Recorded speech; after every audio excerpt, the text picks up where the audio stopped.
하나님의 말씀 누가복음 10장 25에서 37절 다 같이 한 목소리로 읽겠습니다. 시작. 어떤 율법 교사가 일어나 예수를 시험하여 이르되 선생님 내가 무엇을 하여야 영생을 얻으리이까? 예수께서 이르시되 율법에 무엇이라 기록되었으며 네가 어떻게 읽느냐?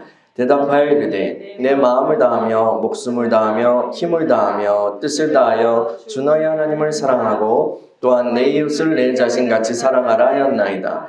예수께서 이르시되 네 대답이 옳도다. 이를 행하라 그러면 살리라 하시니 그 사람이 자기를 옳게 보이려고 예수께 여짜오되 그러면 내 이웃이 누구니까? 예수께서 대답하여 이르시되 어떤 사람이 여리고로 내려가다가 강도를 만나매 강도들이 그 옷을 벗기고 때려 거의 죽은 것을 버리고 왔더라. 마침 한 제사장이 그 길로 내려가다가 그를 보고 피하여 지나가고 또 이와 같이 한 레위인도 그곳에 이르러 그를 보고 피하여 지나가되 어떤 사마리아 사람은 여행하는 중 거기에 이르러 그를 보고 불쌍히 여겨 가까이 가서 기름과 포도주를 그 상처에 붓고 싸매고 자기 짐승에 태워 주막으로 데리고 가서 돌보아 주니라. 그가 주막 주인에게 데나리온 2를 내어주며 이르되 이 사람을 돌보아 주라. 비용이 더 들면 내가 돌아올 때에 갚으리라 하였으니 내 생각에는 이 세 사람 중에 누가 강도 만난 자의 이웃이 되겠느냐? 이르되 자비를 베푼 자이니이다. 예수께서 이르시되 가서 너도 이와 같이 하라 하시니라. 아멘.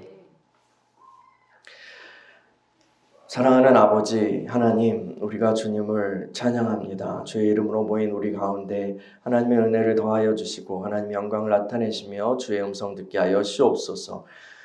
주님, 이 시간에 우리 마음 가운데 하나님의 마음을 알게 하시고 깨닫게 하시고 또 하나님의 손길로 우리를 변화시켜 주옵소서. 말씀을 전하는 종을 붙들어 주시고 주의 권능으로 말씀을 선포하게 하여 주옵소서. 예수님의 이름으로 기도합니다. 아멘.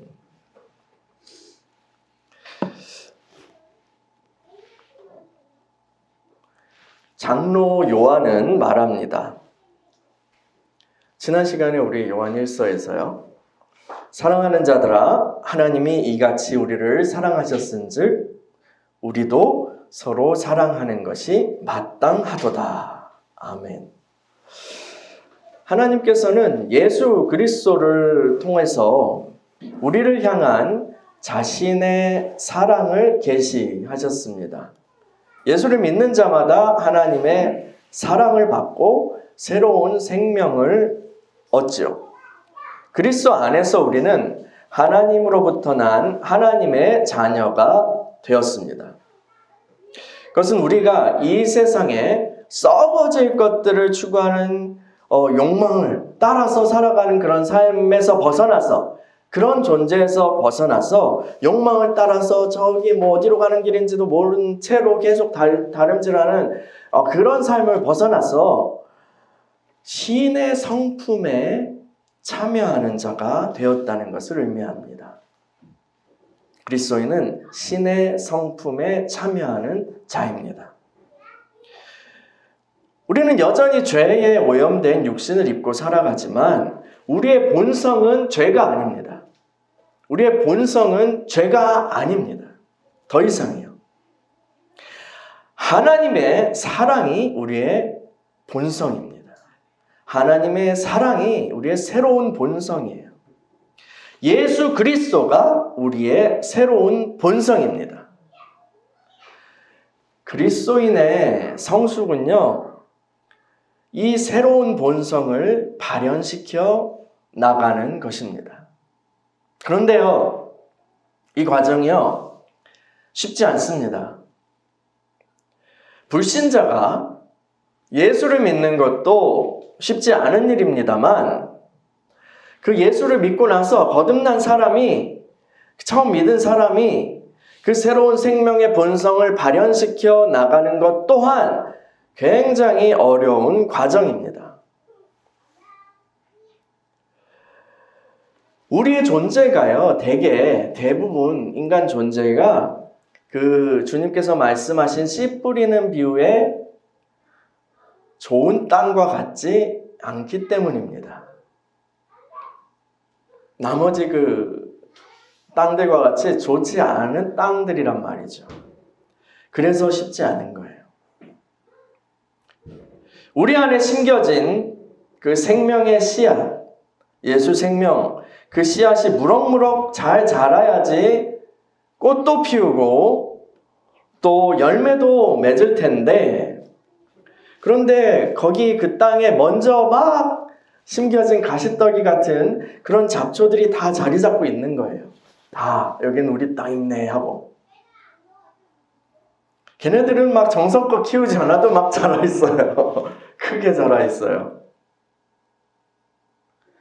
그래서 그 먼저 우리 심령에 먼저 그 마음에 심겨진 잡초들이 이 예수 생명이 자라지 못하게 물과 영양을 다 빼앗고 햇빛마저 가려서 그 생명의 성장을 막는 거예요.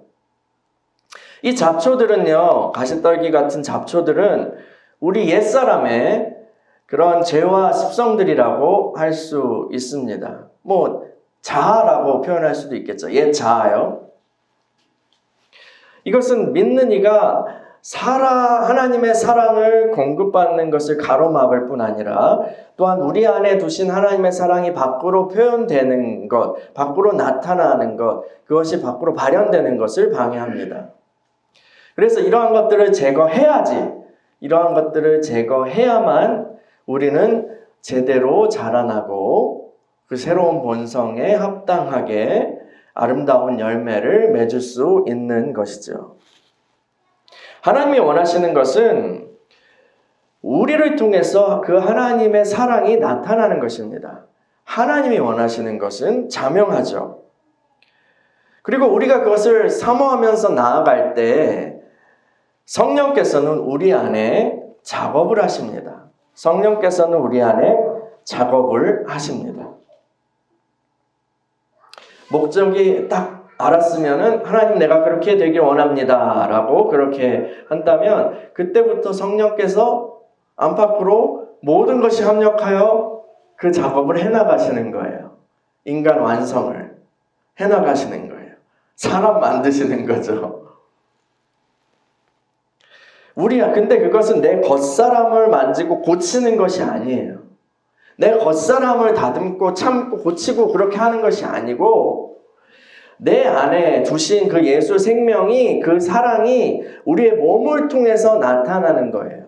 그렇게 나타나도록 하는 거예요. 그래서 막 작업을 시작하시려고 이제 내 안에서 막 작업을 시작하시려고 하고 예수 생명이 막 성령을 통해서 우리 영을 통해서 나타나려고 하고 움직이시고 은혜를 주시려고 하고 할 때 가장 먼저 어떤 일이 일어날까요? 우리의 표정이 밝아지고 우리 안에서 갑자기 쓴물이 나오던 입에서 단물이 막 나올까요? 일시적으로 그럴 수 있겠죠. 막 수련회 같은 때 은혜 받는 그런 것처럼. 그런데 사랑과 성령이 우리 안에 하나님 작업을 시작하실 때 사랑과 성령이 우리 안에 짠 하고 나타나면 좋겠지만 사실은 이렇게 하면서 우리 안에 하나님의 사랑을 가로막고 있는 것들이 먼저 떠오르게 됩니다. 오악하고 우리 안에 있던 하나님을 사랑하는 것을, 혹은 하나님의 사랑이 나타나는 것을, 하나님의 사랑이 오는 것을 가로막는 어떤 것들이 확 하고 두드러지게 나타나게 되는 거예요. 지금 이제 하나님께서 우리에게 계속 성령에 대한 메시지를 또 하게 하시고 또 사랑에 대한 메시지를 주고 계신데 그걸 통해서 또 우리 안에서 그러한 작업들을 믿음으로 우리가 받을 때 하고 계시는 거죠. 지금 근데 우리 교회 공동체에 일어나고 있는 일들이 바로 그런 것들이라는 거예요. 그런 현상들이요.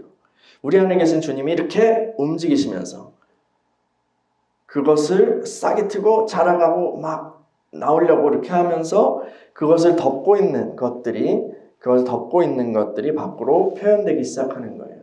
그거를 알아차리고 그것을 주님 앞에서 해결하고 또 하나님의 권능으로 하나님의 은혜로 그것들이 파쇄되고 할 때 팍 하고 할 때 해야지 이게 나오는 거잖아요. 그렇게 하는 것이 이제 지금 우리가 해야 하는 일들이라는 거죠. 앞으로 이렇게 지금 막 나오는 그런 모습들이 그거를 이것이 하나님의 생명이 예수 생명이 내 안에서 나오는 것을 방해하고 있는 거구나 라는 것을 내가 알아차렸다면 이것이 부서져야 되는 거구나 라는 것도 하고 주님의 사역에 협력해야 되는 거예요. 그게 이제 어떤 사람들은 그게 자아의 깨어짐, 자아의 파쇄, 깨어짐 이런 식으로 얘기를 하는 거죠. 그런 것들, 그리고 깨끗게 함, 죄 죽임 이런 것들이 다 그런 그 작업들에 속하여 있는 거예요. 어떤 분들은 딱 이야기를 들을 때 그렇구나, 지금 나에게서 이렇게 올라오고 있고 하나님 빛을 비춰서 깨닫게 하고 계시는 것이 이런 거구나 라고 인식하시는 분들도 있고, 어떤 분들은 잘 모르겠는데 라고 하실 수도 있습니다. 그럼 반대로 저 사람한테 저런 게 나타나는구나, 그런 게 저런 게 그래서 나타나는 거구나, 그런 걸 보여주시는구나 라고 우리는 우리 자신을 잘 못 볼 수 있는데 남을 먼저 보게 되거든요. 그것을 어떤 프레임에서 이해해야 되는지 제가 말씀드리는 거예요. 그럴 때 우리 또 남을 통해서 보여지는 나의 모습이 있거든요. 근데 그럴 때 쟤는 왜 그래? 쟤는 왜 그래? 이렇게 하는 것이 아니라 이런 작업들이 이루어지고 있다는 것을 볼 때 하나님께서 저 부분을 다루시려고 하는구나 하고 어떻게 해야 될까요? 가서 이렇게 말해요. 어이 김 집사님, 지금 그 부분이 그 부분이야, 이렇게 해야 돼요? 그건 좀 섣부른 것 같아요. 정말 큰 사랑이 있다면 그렇게 해도 됩니다. 큰 사랑으로 그 사람이 그것에 대해서 이렇게 딱 했을 때 그렇습니다, 감사합니다, 이렇게. 근데 그렇습니다, 감사합니다, 이렇게 할 수 있을 정도면 사실은 지적하지 않아도 되거든요. 근데 그렇게 하는 게 아니라 보이면 기도해줘야 되는 거예요. 무슨 얘기인지 아시겠어요? 그 영역이 있구나, 기도해줘야 되는 거예요. 딱 그 부분에 대해서, 그런 영역에서 기도. 하나님 어떻게 기도할까요? 근데 이렇게 기도하다 보면 어떻게 될까요? 하나님 그 기도를 사용하시죠. 근데 기도하다 보면 이렇게 될 때도 있어요. 얘야, 그게 네 모습이란다. 그게 네 모습이야. 이렇게 하실 수도 있어요. 그래서 이런 주제들이 나에게서 또 공동체 안에서 아니면 환경 속에서 막 이렇게 일어날 때 그것을 먼저 그 주제를 붙들고 기도하는 게 중요합니다. 그래서 쟤는 왜 그래? 이러고 끝나면 아무것도 안 돼요. 아무것도 안 되고, 근데 그 부분을 어떻게 기도해야 될지 이렇게 묻고, 사실은 그런 공동체를 통해서 자기를 보여주시는 경우가 상당히 많습니다. 다른 이상한 사람을 통해서 나의 모습을 보여주시는 경우가 상당히 많죠. 그 하나님의 빛이 비출 때 그러한 일들이 일어나는 거예요. 그리고 그 빛이 비추고 알아차릴 때 하나님의 권능으로 우리가 회개하고 하나님 변화되기 원합니다 할 때 성령께서 일하시고 그것을 벗겨주시죠. 하나하나 벗겨내 주시죠. 우리가 옛사람을 벗어버릴수록 우리의 마음은 깨끗해집니다. 우리의 마음은 정결해지고 하나님께서 우리 안에 두신 예수 생명이 점점 더 명확하게 맑은 물에 저 고기들이 보이는 것처럼 그렇게 보이는 거예요. 그래서 우리 주님이 이렇게 말씀하셨잖아요. 팔복에서 마음이 청결한 자는 누굴 본다고요? 하나님을 볼 것이요. 저는 이 말씀 시적이라서 다층적인 의미가 있겠죠. 근데 저는 그 중에 한 의미가 이런 것 같아요. 제가 좋아하는 해석은 이거예요. 마음이 청결해지면 눈이 열려서 하늘이 영계를 보게 되는구나, 이게 아니라, 또 물론 하나님의 사랑을 알게 됩니다. 이렇게 해석할 수도 있지만, 마음이 청결하게 되면 우리 안에 계신 주님, 우리 안에 계신 주님을 보게 됩니다 라고 주님 그 말씀의 의미가 저는 이렇게 받아들여요. 그래서 우리 마음이 옛사람 하나하나 벗어버리면 우리 안에 계신 주님을 만나게 되고 비추게 되고 하는 거죠. 여러분, 주님이 이러한 복을 우리에게 주시기를 사모합시다. 이렇게 주시기를 간구합니다. 우리에게 생명을 주신 하나님의 뜻은요, 주님의 말씀이 우리 안에서부터 이루어지는 거예요. 말씀이 이루어지는 거예요. 말씀이 육신이 되는 거예요. 말씀이 육신이 되고 우리를 통해서 하늘 뜻이 이 땅에 이루어지는 것이 그리스도인의 정상적인 그런 발현이에요. 그래서 우리 날마다 그렇게 주님이 기도하도록 가르쳐 주신 거잖아요.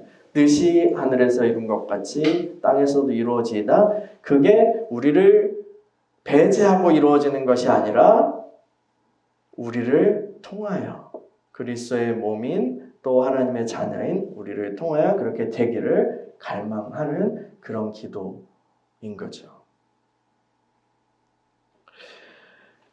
근데요, 우리 안에 있는, 아까 말씀드린 것처럼 우리 안에 있는 가시떨기들 때문에 우리는 하나님의 말씀을 의식적으로 왜곡시키고 또 무의식적으로 비틀고 이상한 쪽으로 굴절되게 만들 때가 많아요. 오늘 이야기에 등장하는 율법 교사도 그러했습니다. 오늘 이야기 유명한 얘기인데요. 누가복음 10장 25에서 28절 읽어볼까요? 25에서 28절 시작. 어떤 율법 교사가 일어나 예수를 시험하여 이르되 선생님, 내가 무엇을 하여야 영생을 얻으리이까? 예수께서 이르시되 율법에 무엇이라 기록되었으며 내가 어떻게 읽느냐? 대답하여 이르되 내 마음을 다하며 목숨을 다하며 힘을 다하며 뜻을 다하여 주 너희 하나님을 사랑하고 또한 내 이웃을 내 자신같이 사랑하라 하였나이다. 예수께서 이르시되 내 대답이 옳도다. 이를 행하라 그러면 살리라 하시니. 한 율법교사가 예수님께 나와서 질문을 합니다. 선생님, 내가 무엇을 해야지 영생을 얻습니까? 누가복음에서요, 영생을 얻는 길에 대해서 예수님께 질문한 사람이 둘 있어요. 누가복음에서만요. 한 사람은 이 율법교사고요. 또 다른 사람은 한 관리예요. 한 관리인데 일명 부자 청년, 부자 관원 혹은 부자 청년으로 알려진 이 관리예요. 이 부자 청년은 관리는 율법을 다 지키는 경건한 사람이었죠. 근데 예수님께서 오히려 한 가지 부족한 것이 있으니 그 가진 재산을 팔아서 가난한 자들에게 나눠주고 나를 따라라. 그러면 영생을 얻을 것이다. 이렇게 말씀을 하시죠. 근데 그 관리가 큰 부자였나 봐요. 금수저였나 봐요. 그래서 예수님의 말씀을 듣고 되게 근심합니다. 뭐 돌아갔다는 얘기는 안 나오고 근심하는 거기까지 나와요. 이 관리가 어떤 결정을 했는지는 성경에 더 이상 나오지는 않습니다. 근데 적어도 이 관리가 예수님께 나와서 영생 어떻게 하면 영생을 얻을까요? 라고 그렇게 질문할 때 그 중심 동기는요, 순수한 것이었어요. 정말 그 영생을 얻고자 하는 그런 마음에서 나온 거였어요. 그런데요, 이 오늘 본문에 나오는 이 율법학자는요, 동기부터 불순합니다. 정말 영생의 길을 진심으로 추구하는 사람이 아니었어요. 자기는 그렇게 믿는다고 생각할지언정 아니었습니다. 그는 이미 자신이 그것을 알고 있고 어쩌면 얻었다, 난 영생을 얻고 있다라고 그렇게 믿었을 것 같아요. 적어도 그 길을 확실히 알고 있다고 믿는 사람이었던 것 같아요. 근데도 이 사람이 예수님께 나와서 그 질문을 던진 것은 이 예수라는 사람이 지금 막 뜨는데 그 젊은 선생의 깨달음이 어떤지 한번 가늠해보고자, 성경에는 시험하고자 라고 되어 있죠. 그렇게 질문을 던진 거예요. 그래서 예수님께서는 이 율법교사에게 바로 답하지 않으시고 다시 답하십니다. 예수님은 사람들의 중심을 아시잖아요. 그래서 그렇게 질문으로 다시 답하세요. 율법에 무엇이라 기록되어 있으며 당신은 그것을 어떻게 읽고 있습니까? 예수님이 그렇게 질문하세요. 우리 성경에는 율법교사라고 되어 있지만 다른 많은 영어 성경들에서는 이 사람을요, 율법의 전문가 이렇게 번역해요. 재밌는 번역인데 이게 이렇게 번역하는 게 재밌는 것 같아요. 이 율법의 전문가. 예수님의 질문 앞에서 이 율법의 전문가는 딱 자신의 견해를 자신 있게 말합니다. 내 마음을 다하며 목숨을 다하며 힘을 다하며 뜻을 다하여 주 너의 하나님을 사랑하고 또한 내 이웃을 내 자신같이 사랑하라 하였습니다. 예수님은 대답하시죠. 당신의 말이 옳습니다. 그것을 행하십시오. 그러면 살 것입니다.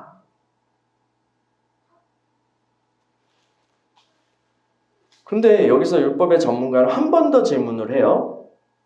이번에도 근데 동기가 순수하지 않습니다. 누가는 이 사람이 자기를 옳게 보이려고 예수님께 질문했다라고 말합니다. 누가복음 10장 29절 같이 읽어볼게요. 시작. 그 사람이 자기를 옳게 보이려고 예수께 여짜오되 그러면 내 이웃이 누구니까? 뭐 이런 거예요. 네. 그렇죠. 그러면 이렇게 물어보죠. 나의 이웃은 누구를 가리킵니까? 젊은 선생, 대답해 보시오. 이 자기를 옳게 보이려고라고 설명한 이것이 실제로 어떤 의미였는지 크게 저는 두 가지로 생각해 보았어요. 하나는 이 율법 정말 어떤 자기가 의롭다라는 걸 드러내려고 하는 거죠. 이 율법학자 스스로 자신이 잘하고 있다고, 잘해왔고 잘하고 있다고, 이웃사랑을 잘 실천하고 있다고 생각하고 있었고, 그것을 또 이제 어필하기 위해서 얘기를 한다는 거예요. 예를 들어서 이 사람은 자신이 생각하는 올바른 이웃, 자신이 생각하는 내 이웃의 범주에 들어가는 경건한 유대인들은 이제 잘 사랑합니다. 존중하고. 근데 사마리아이나 아니면 이방인들이나 죄인들은 이웃이 아니다라고 하는 그런 그런 생각 때문에 사랑하지 않아도 되는 거죠. 일단 자기는 그렇게 하고 있는 거예요. 어쨌든 이 결론은 자신은 이웃을 사랑하라는 말씀을 아주 잘 실천하고 있는 중이다. 이것을 주장하려고 했다. 이게 자신을 옳게 보이려고의 한 가지 그런 마음일 수 있고요. 두 번째는 이 율법학자가 자신을 옳게 보이려고 한 그것이 예수님을 그 자신의 전문가잖아요. 율법의 전문가잖아요. 자신의 그 전문적인 논쟁의 영역으로 끌어들이고 싶어서 예수님을 이용해서 뭔가 자신의 주장이 옳다는 것을 증명하고 그런 근거로 삼으려고 했던 그런 마음으로 해석할 수도 있을 것 같아요. 다른 율법의 전문가들의 어떤 그런 학회, 모임 이런 게 있었을 거 아니에요. 거기서도 토론이 있는 부분이 있겠죠. 논쟁이 있는 부분이 있는데 아마도 내 이웃이 누구인가? 이 부분도 뭔가 계속 논문이 나오고 주석이 달리고 하는 그런 첨예하게 의견이 대립되는 그런 학문적 주제였을 수 있었을 것 같아요.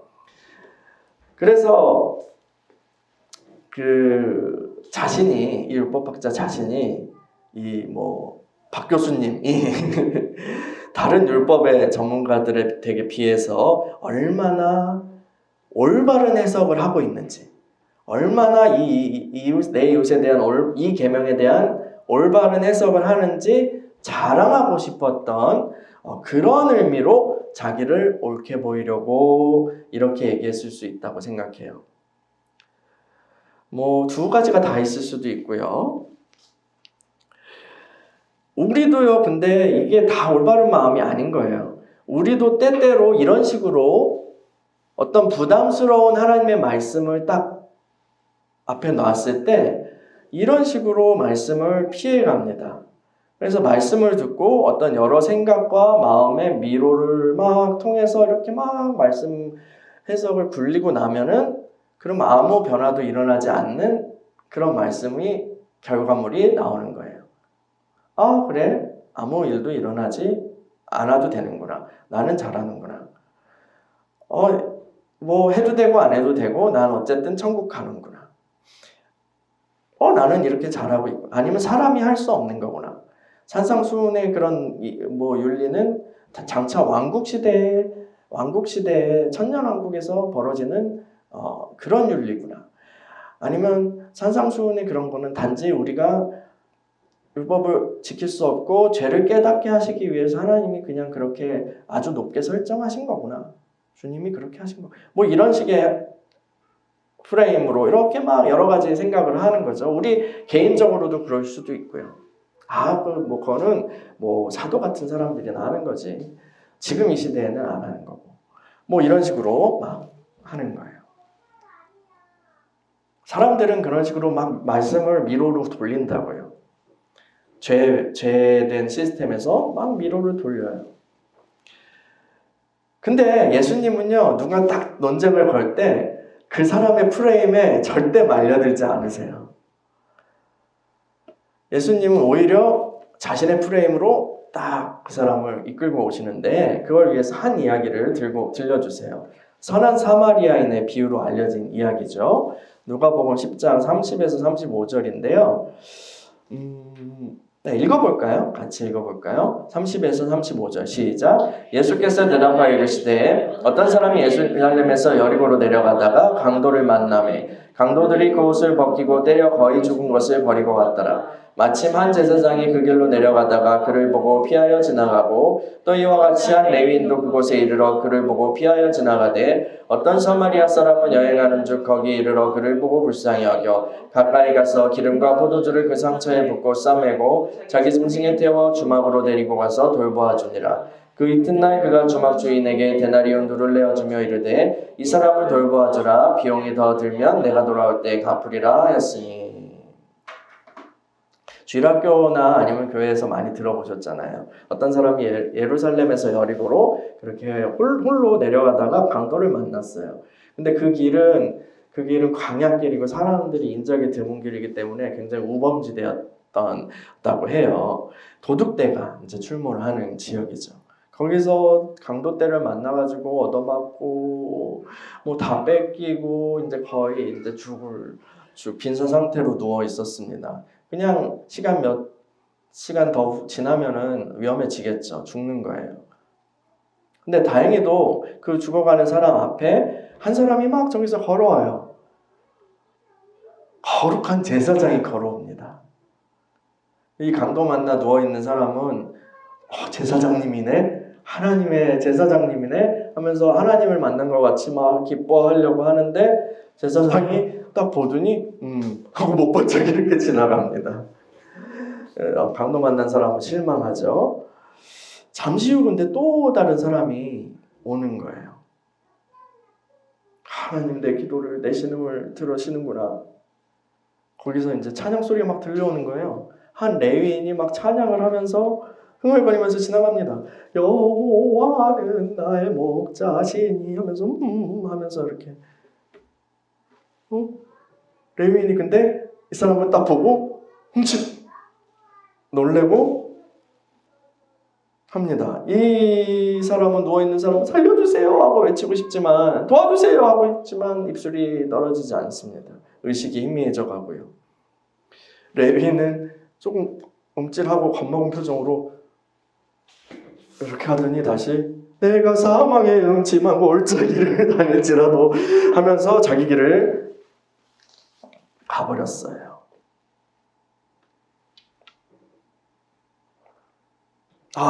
이제 죽었구나. 이렇게 죽는구나 하면서 이제 주마등이 막 스쳐 지나가는데 저쪽에서 또 다른 사람이 오고 있습니다. 그는 사마리아인이었어요.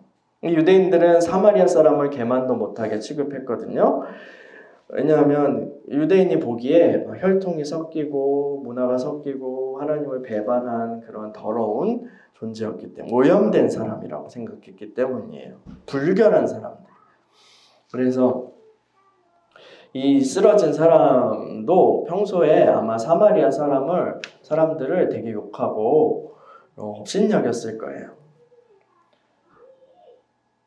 그리고 사마리아 사람이 오니까 저 사람이 나를 도와줄 거라고는 상상도 못하고 기대도 하지 않았을지도 몰라요. 그런데 그 사마리아 사람이 와가지고 강도 만난 사람을 이렇게 정신 차리세요, 괜찮으세요? 하고 불쌍히 여겨서 치료해주고 주막까지 데리고 가서 돌보아주고 주막 주인에게 돈까지 맡겨주면서 잘 돌봐달라고 부족하면 내가 갚아주겠다고 이렇게 말했습니다. 여기까지 이야기를 마치신 예수님은 율법의 전문가에게 질문하십니다. 누가복음 10장 36에서 37절이에요. 36, 37절 시작. 내 생각에는 이 세 사람 중에 누가 강도 만난 자의 이웃이 되겠느냐? 이르되 자비를 베푼 자이니이다. 예수께서 이르시되 가서 너도 이와 같이 하라 하시니라.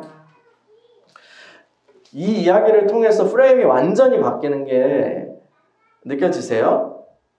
예수님은요, 이웃이 누구냐의 질문의 맥락 자체를 완전히 바꿔버리십니다.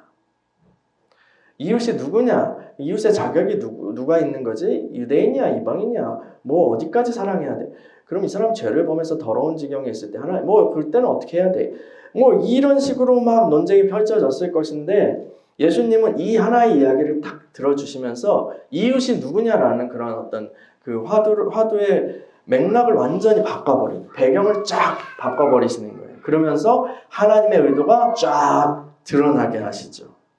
내 이웃을 사랑하라라는 그 계명의 핵심은요, 이웃의 범주를 정하고 이웃사랑의 때를 정하고 이웃의 자격을 논하는 그런 것이 아니라는 거예요. 내 이웃을 사랑하라라고 말씀하신 주님의 그 의도는 너희가 사랑과 자비를 베푸는 삶을 살아라, 이것이죠. 그래서 처음에도 그 계명을 얘기했을 때 맞습니다. 당신이 옳습니다. 그것을 행하십시오. 그러면 살 것입니다. 예수님은 그렇게 말했어요. 근데 이 율법학자는 그 얘기를 못 알아들었죠? 자기 프레임에 갇혀 있어서요. 근데 그래서 예수님은 그럼에도 불구하고 악한 의도로 불순한 동기로 그렇게 찾아온 이런 사람조차도 진리를 전하시려고 진심으로 하나님의 마음을 알려주시려고 했던 것 같아요. 이 이야기를 쫙 들려주시면서 깨달음을 주시는 거죠. 각성케 하시는 거죠. 당신도 이와 같이 하십시오. 이것이 하나님 말씀의 올바른 깨달음인 거예요. 내 이웃을 사랑하라 라는 영생을 얻는 길에 그 말씀에, 하나님 사랑, 이웃 사랑의 말씀에 그 올바른 깨달음인 거예요. 너도 이와 같이 하라. 그러면 살리라. 이를 행하라. 그러면 살리라. 이것이 하나님의 뜻인 거예요. 우리가 이것을 말로만 들을 때, 성경 전체가 이걸 얘기하고 있는데, 이 말로만 우리가 들을 때, 언어로만 들을 때, 이 율법학자처럼요, 우리는 우리 안에 악성과 또 어리석음, 그런 것들을 왜곡을 한단 말이에요. 왜곡하기 쉽단 말이에요. 근데 그것도 주님이 아셨고, 그것까지도 긍휼히 여기셔서, 주님은 행함과 진실함으로 사랑하는 것이 무엇인지, 진정으로 이 계명이 어떤 의미이고 그것을 어떻게 이해하도록 그것을 보여주시고 또 제대로 된 의미로 전수하시려고 하는 그런 좋은 교사셨어요. 주님은요. 이 오늘 읽은 그 사마리아인의 비유를 통해서도 그걸 잘 전달해 주시려고 하신 거고요. 근데 사마리아인의 비유를 우리가 읽을 때에도요, 우리가 더 깊은 막 비밀한 어떤 의미를 여리고는 무엇이지, 막 이거 뭐 그 기름은 무엇이지, 막 이런 식으로 분석하는데 시간을 낭비해서는 안 됩니다. 이 율법원법의 전문가가 빠진 미로로 빠지는 거죠. 그렇게 되면 그 주님이 원하시는 것은 자비를 베푼 사마리아인처럼 우리도 그렇게 행하는 거예요. 그거죠. 예수님이 또 어떻게 하셨어요? 요한복음에서는 제자들의 발을 씻겨주셨어요. 그렇게 제자들의 발을 씻겨주신 것은 예수님의 그러면서 선생님 내가 이렇게 하는데 너희들은 어떻게 하겠어? 이렇게 말씀하세요. 예수님이 가르쳐 주신 사랑은 그 섬김의 사랑이고 발을 씻겨주는 사랑이고 너희가 군림하는 자처럼 사람들에게 사랑을 전하는 것이 아니라 이런 식으로 내가 했던 것처럼 해야 된다. 내 사랑의 의미는 이런 거야. 예수 사랑 브랜드의 맛은 이런 거야. 라고 그렇게 보여주셨어요. 또 결정적으로 보여주신 것은 반복해서 이야기하지만 우리 죄를 지시고 십자가에 죽으신 그것을 통해서 우리는 주님의 사랑이 무엇인지 예수 브랜드의 사랑이 무엇인지 알아야 되는 거죠. 그리고 그 길로 행하는 것이 하나님의 뜻입니다. 바울은 우리의 믿음이요. 갈라디아서에서 우리의 믿음에 대해서 굉장히 이제 올바른 복음이 믿는 것에 대해서 강조하는데 그 우리의 믿음이 사랑으로서 역사하는 믿음이다라고 그렇게 표현해요. 우리가 믿었으면 그것이 이제 열매가 사랑으로 나타나는 거예요. 사랑을 두셨고 믿음으로 사랑을 받았고 사랑이 우리 안에서 사랑으로 나타나는 것. 그것이 사랑으로서 역사하는 믿음이죠. 또 야고보 장로는요. 야고보서에서 뭐라 그래요? 행함이 없는 믿음은 죽은 것이다 라고 얘기하는데 그것은 그리고 나서 그 행함을 쫙 읽어보면은요. 그 행함은 사랑과 긍휼의 실천이에요. 사랑과 긍휼, 사랑이에요. 야고보서 2장 한번 읽어보시겠어요? 야고보서 2장이요.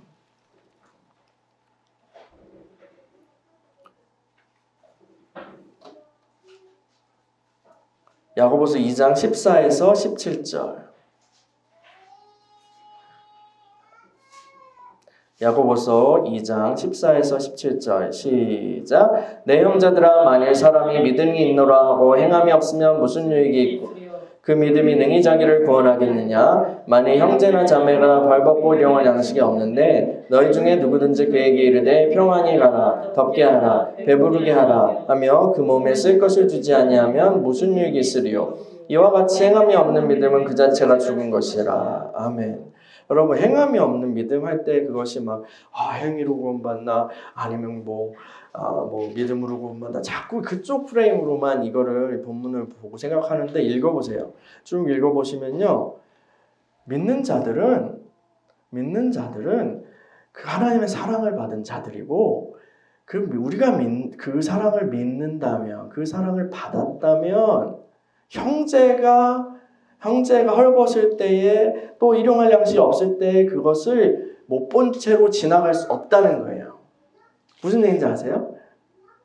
자비를 베푸는 그쪽으로 자비를 베풀고 사랑을 하는 그런 쪽으로 그렇게 행하는 것의 실천을 강조를 하는 거예요. 그것이 율법 전체 요약이기도 하고요. 여기서 행함이 없는 믿음의 죽음, 그거는 사랑이 없는 믿음은, 사랑으로 나타나지 않는 믿음은 확인할 수 없다라는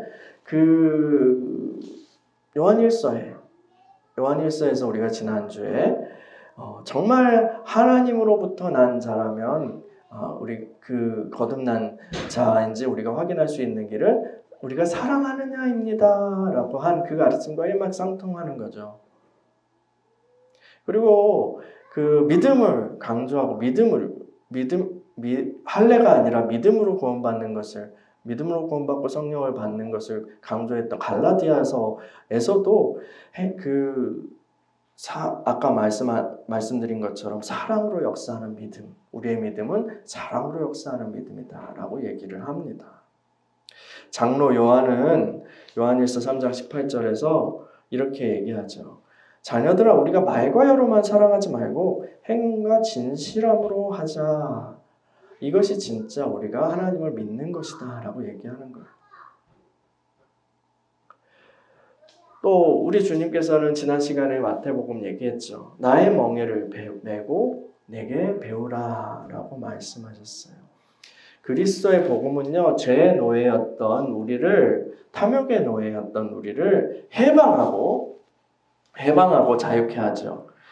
그러면서 갈라디아서 5장 11절에서는 이렇게 말합니다. 여러분, 다시는 종의 멍에를 매지 마십시오. 다시는 종의 멍에를 매지 마십시오. 할례를 받는 것은 다시 그것으로 그 멍에로 매는 거예요. 왜 육체로 돌아가려고 합니까? 라고 하는 거예요. 그런데 그것으로 끝나지 않아요. 갈라디아서는요. 복음은 우리가 얻은 그 자유로 육체의 기회를 다시 삼는 것이 아니라 그 하나님께서 자유케 하셨으니 죄 사함을 주셨으니 구원을 주셨으니 이제 우리가 마음대로 살다가 천국 가자 이렇게 하는 것이 아니라 어떻게 얘기하냐면 오직 사랑으로, 여러분 오직 사랑으로 서로 종노릇 하십시오라고 합니다. 다시는 종의 멍에를 매지 말라 이렇게 했는데 다시 또 종노릇 하십시오 이렇게 해요. 다시 그건 종이 되라는 얘기 아니라 사랑으로 서로 섬기고 자비를 베푸는 삶을 사십시오라는 얘기죠. 그것이 하나님께서 우리를 자유케 하신 목적입니다라고 얘기하는 거예요. 여러분, 신앙생활의 핵심은 사랑을 배우는 거예요. 사랑을 배우고 사랑을 훈련하는 것입니다. 우리 모두 하나님이 우리 안에 두신 그 예수 생명, 그 사랑이 우리 몸을 통해서 발현되는 것이, 생각만 하고 막 하는 것이 아니라 우리 몸을 통해서 발현되는 것이 우리가 달려가야 될 목표입니다. 사람들마다 상정하는 어떤 좋은 삶, 행복한 삶의 기준이 있습니다. 대부분 근데 그것이 이제 일정 수준의 삶, 일정 수준의 의식주와 관련된 것이죠. 나 이 정도 집에서 이 정도 옷을 입고 이 정도 음식을 먹고 이 정도 사람들과 이런 얘기를 하면 살아가겠어. 결혼도 그런 수준에 맞춰서 해야겠어. 그래야지 뭐 행복한 거고 당연한 거지. 막 이렇게 생각합니다. 그리고 그런 수준의 삶에 도달하기 위해서 굉장히 애를 쓰죠. 애를 낳아서 키우지 못하는 것도 여러 가지 이유가 있습니다만, 여러 가지 경제적 이유가 있습니다만, 사람들의 이렇게 삶의 이렇게 딱 수준을 생각해 봤을 때, 애를 낳았을 때 이 수준까지 내가 원하는 삶을 살 수가 없어. 개인적으로 뿐만 아니라 그 아이에게 그런 삶을 내가 제공해 줄 수 없어. 이런 생각을 하는 경우가 되게 많단 말이에요. 그래서 그거에 대해서 포기하기도 하고 많은 사람들은 그거를 이제 어떻게든 얻기 위해서 애를 쓴단 말입니다. 사람들이요. 우리도 어느 정도 그렇죠. 어떤 수준의 행복한 삶에 도달하기 위해서 성실하게 일하고 막 하잖아요. 그런데요, 그리스도인의 삶의 기준은요, 썩어질 것들에 대한 그리스도인의 삶의 궁극적인 기준은 썩어질 것들에 대한 것이 아닙니다. 썩어질 것들에 대한 것이 아니에요. 우리가 추구하는 수준 있는 삶, 우리가 추구하는 수준 있는 삶은 사랑의 삶입니다. 사랑의 삶이요. 그 기준은 누가 보여주셨죠? 예수님이 보여주셨어요. 예수님이 보여주신 사랑의 삶이 우리가 추구해야 될 행복한 복된 삶이고 우리가 추구해야 될 어떤 생활 수준인 거예요. 그리스도인이. 그 기준을 낮추면 안 돼요. 그 사랑이 우리의 기준입니다.